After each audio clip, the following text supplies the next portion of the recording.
Olá, estamos recebendo aqui mais dois convidados muito especiais que participam aqui da Logistic 2025, uma das principais feiras do país em logística e comércio internacional.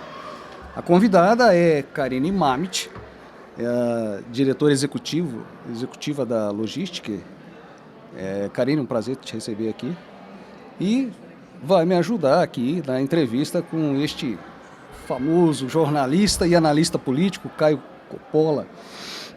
O Caio, eu queria te agradecer pela presença e aproveitar e já fazer a primeira pergunta, baseado no tema da tua palestra, né, Perspectivas para o Brasil, te perguntando sobre um assunto que está em pauta que a gente não poderia deixar de fazer logo no início. Este atual cenário político que a gente vive, de polarização, né, além de gerar instabilidade política, ela gera uma instabilidade econômica, né, para o país. O empresário acaba ficando receoso de investimentos e tudo mais. Queria que você fizesse uma análise assim sobre isso. Realmente causa muita instabilidade econômica também para o país, além da instabilidade política? Olha, eu não vejo a polarização em si como um mal. Afinal de contas, o certo e o errado eles estão em polos opostos. É a forma como o debate público se comporta.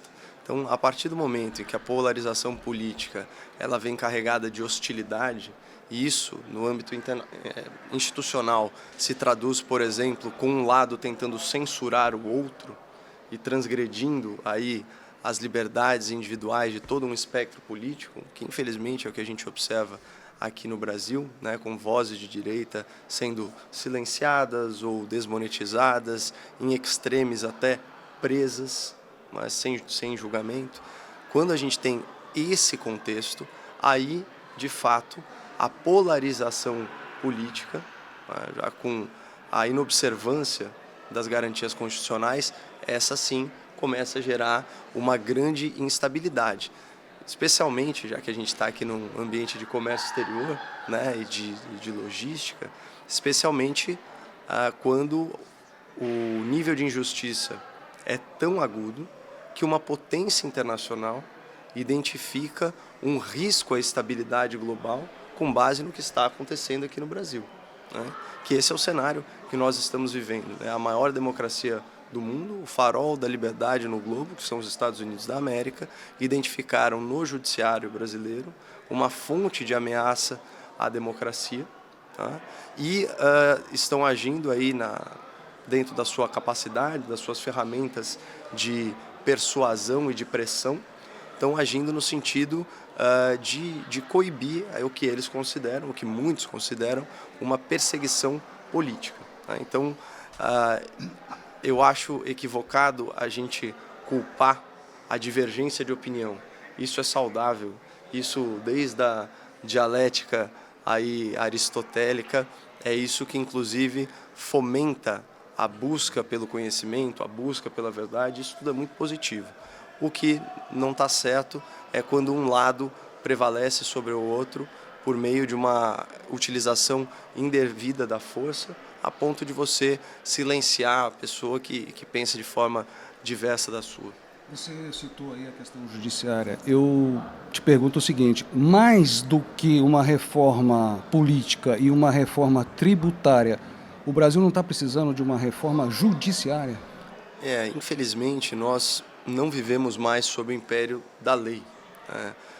Foi criado aí um arcabouço jurídico com base em reinterpretações criativas dos princípios constitucionais que habilitou aí uma oligarquia de juízes a exercerem arbitrariamente o poder e determinarem o que é certo e errado, inclusive fazendo a mediação entre os poderes, o que não é, obviamente, a função precípua de um juiz. Quando a gente pensa num magistrado, né, quando a gente pensa na versão clássica mesmo da separação dos poderes, aí tal qual definida por Montesquieu e pelos outros autores, a gente nunca imaginar um juiz no papel do poder legislativo ou no poder executivo, ou seja, determinando políticas públicas, fazendo as vezes dos representantes eleitos.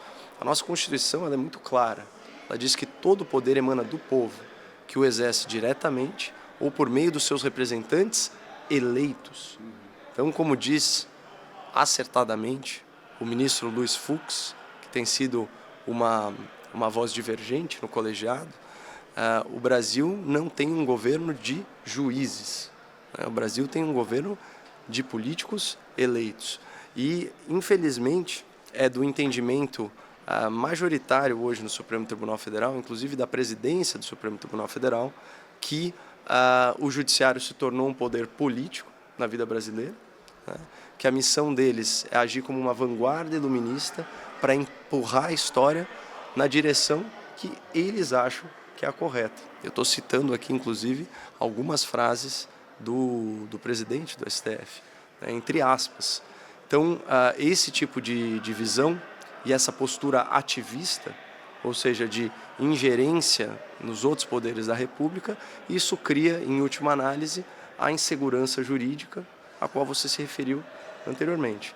E aí sim, o Congresso precisa reagir a isso. Então, primeiro, esvaziando algumas competências dos ministros, né, isso vai desde a prerrogativa de foro até o alcance de decisões monocráticas, né, e também, num caso mais drástico, a revisão da questão do mandato quase que vitalício com aposentadoria compulsória só aos 75 anos. Né. Então, eu acho que isso é ponto pacífico no debate público, que existe um desequilíbrio de poderes no país e o remédio constitucional para isso realmente passa pelo Congresso, seja de forma mais drástica com impedimento, né, de ministros que eventualmente cometeram alguns excessos no exercício da sua jurisdição, ou na reforma das leis, como você trouxe mais cedo. Karine, fica à vontade aí para fazer uma pergunta para o Caio. Obrigada, Alex.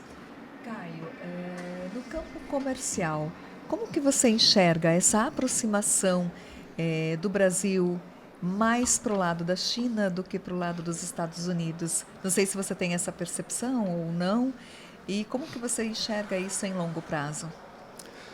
Olha, eu até comentei isso na minha palestra. Eu tive a oportunidade de citar a regra de ouro da ética, né, que é tratar os outros como nós gostaríamos de ser tratados. O Brasil tem uma relação histórica com os Estados Unidos da América, uma relação diplomática de mais de 200 anos. As pessoas esquecem, né? Às vezes o pessoal tem memória curta ou desconhece mesmo a história. O Brasil se chamava Estados Unidos do Brasil.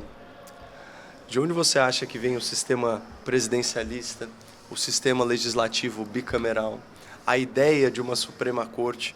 Tudo isso é importado dos Estados Unidos, essa grande experiência que deu protagonismo às pessoas, né, na governança da sua própria vida por meio de um Estado em que impera a lei e em que há alternância de poder.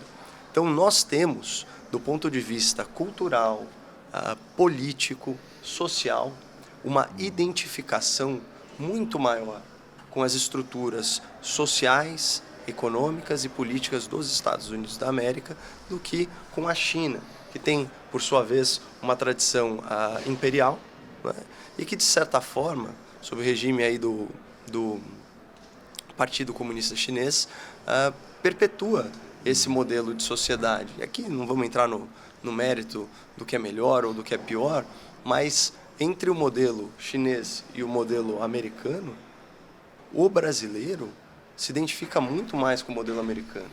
O brasileiro preza pelas suas liberdades civis, pela sua liberdade de expressão, a sua liberdade de divergir, de criticar o governo, né? Então, o natural, embora a China seja nosso maior parceiro comercial, porque é nosso maior comprador de commodities, né, começando aí com destaque para os gêneros alimentícios, afinal de contas, né, eu não sei exatamente a população da China agora, mas supera 1 bilhão de pessoas para serem alimentadas. Apesar disso, os Estados Unidos ainda são nosso segundo maior parceiro comercial e de onde nós importamos grande parte da nossa tecnologia, inclusive a tecnologia que viabiliza essa produção.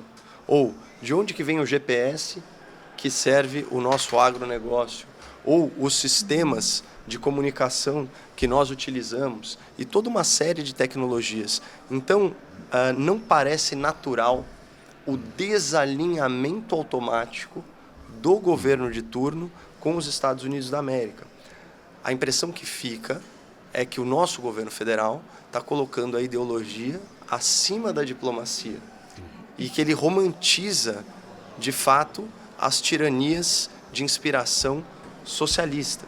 Tem entrevistas do atual presidente da República elogiando Mao Tse-tung, que foi um grande ditador, um tirano responsável aí pela morte, pela fome de dezenas de milhões de pessoas. A gente sabe que ele recentemente, publicamente, convocou colaboradores ou autoridades do governo chinês para virem cuidar da questão da regulação social das mídias digitais, o que é algo que causa espécie e preocupação.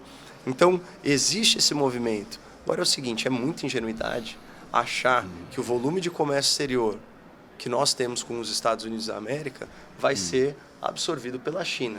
O que nós vemos, na verdade, é o Brasil subserviente aos interesses chineses, a ponto de levantar bandeiras de forma solitária, como é o caso da desdolarização da economia, enquanto a China não abre um pio, não dá um pio sobre esse assunto. Então parece que o Brasil está sendo o embaixador aí de causas perdidas e ele virou só um elemento de disrupção na ordem mundial ou na esfera de influência americana, e a imagem que passa, sinceramente, é que nós estamos sendo manipulados pelas potências asiáticas. E eu iria além, não apenas a China, mas também a Rússia, que está sendo financiada com a nossa compra de combustível, e também, infelizmente, o Irã, que é uma das potências asiáticas e, como Estado, o principal fomentador do terrorismo internacional. Então, são tempos complicados aí para a diplomacia brasileira, que sempre se destacou por ter uma relação amistosa com os nossos aliados do Ocidente. Caio, essa dificuldade Perdão, Karine, você estava... Eu só ia pedir, isso só por causa do horário mesmo, que eu agora me preocupei que já é 9 horas. Tu gostaria de fazer a tua última pergunta? Não, só mais duas. Mais duas? Dá, Caio? Dá. Duas. Bora. Rapidinho. Cortou, vamos retomar então, Thiago? Podemos? Tranquilo? Que a gente teve um cortezinho aqui. Caio, essa política de tarifas do governo americano, qual que é a sua opinião sobre isso, esse impacto que gera na economia no Brasil? Naturalmente, como brasileiro, como consumidor brasileiro e como defensor do empreendedor brasileiro, eu lamento, né? Agora, a gente tem que lembrar que nações, elas não têm amigos, as nações têm interesses. Uma frase, inclusive, de um estadista francês, do Talleyrand, né, do século XIX. Acho que ele falou isso no século XIX. E o ponto aqui é o seguinte: do ponto de vista geopolítico, aquilo que a Karine trouxe, que é esse deslocamento do Brasil, né, negando a sua realidade geográfica e a sua aliança histórica com os Estados Unidos, aliança política, cultural, geográfica, como eu coloquei, e indo para esse alinhamento com as potências asiáticas, e também não só BRICS, mas também eu destacaria a Rússia, a China e Irã. Acho que essa é a grande preocupação geopolítica. Você tem ataques ao presidente, pessoais ao presidente dos Estados Unidos da América, né, que foi tratado aí pelo nosso presidente como uma nova forma de nazismo ou como um fascista. Aí você tem ataques ao dólar e a proposta ingênua de desdolarização da economia, considerando aí que 60% da reserva mundial em moeda é em dólar e 90% das transações também. Então, assim, chega a ser uma ideia infantil, ingênua. Aí você tem a resistência em reconhecer organizações terroristas como organizações terroristas. Estou falando, por exemplo, do Hamas ou de outros extremistas aí, do Islã. E também em âmbito doméstico, Comando Vermelho, PCC, organizações que de fato tiranizam as populações das comunidades mais pobres do Brasil. Aí você tem além de tudo isso, como eu disse, esse fenômeno de você tecer alianças com ditaduras asiáticas, ditaduras latino-americanas. O primeiro grande ato de política externa do presidente foi receber o Nicolás Maduro, que é um pária internacional, uma pessoa reconhecida internacionalmente como um narco-governante. Enfim, quando você tem essa somatória de fatores, aliado ao fato de que o governo de turno, segundo a Transparência Internacional, governa com aliança do judiciário, e claro, reforça essa ideia, o fato do presidente da República ter escolhido aí para as vagas do Supremo Tribunal Federal o seu antigo advogado e um antigo correligionário, que era um militante de extrema esquerda, que se orgulhava de ser comunista, esse tipo de coisa. Os Estados Unidos vêm e pensam o seguinte: por que eu vou tratar como aliado alguém que está me tratando como um inimigo? E aí, nessa lógica da regra de ouro, que vale para as relações interpessoais, mas também vale entre as nações, não faz sentido o Brasil tratar os Estados Unidos da América como um inimigo e querer ser tratado como um aliado. Então, é óbvio que os americanos vão usar as ferramentas que estão à sua disposição para exercer pressão e tentar reverter esse processo de desocidentalização do Brasil. Sim. Uma última pergunta para a gente poder encerrar. Eu queria saber de você o seguinte: os seus netos vão viver em um país mais justo e próspero do que você está vivendo aqui no Brasil? Isso sim, eu tenho certeza absoluta que sim. Na verdade, eu sou um grande otimista em relação à humanidade. Hoje, quando a gente pega a vida da classe média, né, pelo menos nas civilizações ocidentais, né, vamos pegar o brasileiro da classe média, ele tem um padrão de qualidade de vida muito maior do que qualquer rei tinha há 100 anos. Essa que é a verdade. Eu estou falando de conforto material, assistência médica, condição de lazer, capacidade de ter acesso a conhecimento. Olha só, ferramentas de busca, inteligência artificial. O mundo está na palma das nossas mãos, né? Então, cabe a nós fazer um bom uso desse conhecimento e de toda essa tecnologia. E isso, por si só, tem os seus desafios. Mas eu vejo um futuro brilhante. Na verdade, o que eu percebo recentemente aqui no país é um grande despertar. É um despertar intelectual, é um despertar emocional, por que não um despertar espiritual. Eu vejo um país cada vez mais consciente do ponto de vista da política, entendendo como são os mecanismos do poder, né? Sendo mais protagonista, né? Não sendo simplesmente ali um observador passivo que recebe conteúdo da mídia de massa e se conforma com isso, mas questionador nas redes. Agora, a sociedade, ela anda na velocidade dos nossos mais lentos.